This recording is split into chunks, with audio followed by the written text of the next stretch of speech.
nandito ako ngayon sa outdoors kung saan ako ay naglalakbay. Ang aking misyon ngayon ay makakita ng mga dinosaur dito sa likod ng bahay namin. Kasi may nagsabi daw na maraming dinosaur dito.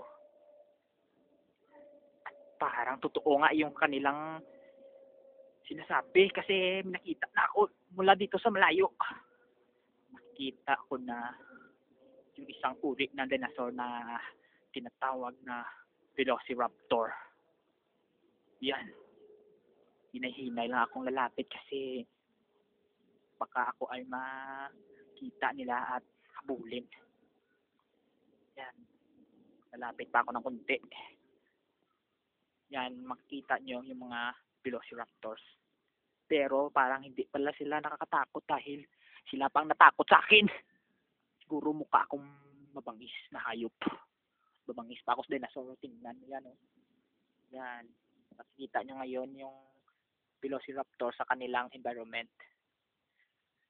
Sila ay parang mga stupid na animals. Oh. Tingnan mo, nakatitig sa akin. At kasama nila yung mga santol. Nagko-camouflage sila. Kunwari sila ay santol din. Oh. Magkakulay sila. Yellow yung dinosaur na yan at yellow din ang santol. Nag-camouflage sila. Oh, ngayon di ko na alam kung saan yung dinosaur at kung saan yung santol dahil magkapareho lang talaga. Pero parang gunggong yung isang dinosaur na yun na malaki kasi white naman yung color niya at parang hindi naman santol yun eh. At dyan sila palagi nagtatambay. Lapit sa mga maruming environment. Yan, kinakain nila kasi yung mga tae ng ibang dinosaur.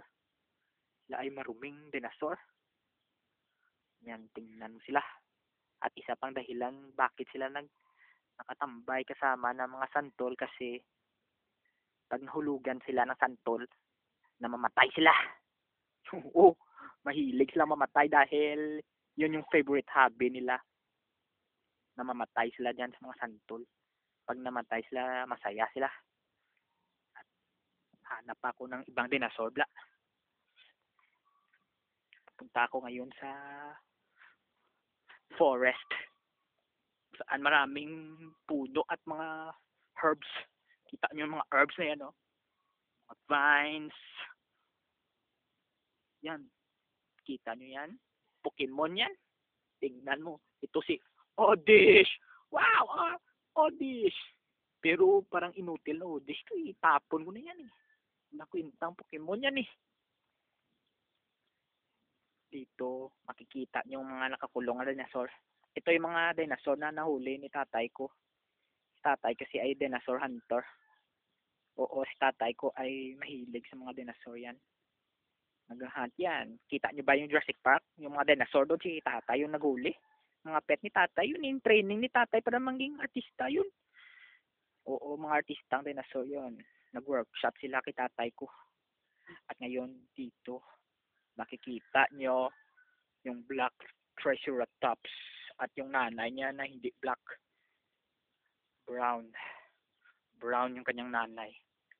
Siguro yung tatay niya ay black African Triceratops at yung nanay niya ay Pinay Triceratops. Parang aggressive, parang pupunta sa akin, lalayo ako, nakatitig sa akin na parang kakainin ako. Tingnan mo, nakakatakot. Anong masasabi mo sa pamumuhay mo dito sa gubat, ha, dinosaur? Magsalita ka nga. Parang bubo naman pala yung mga dinosaur eh. Hindi marunong magsalita.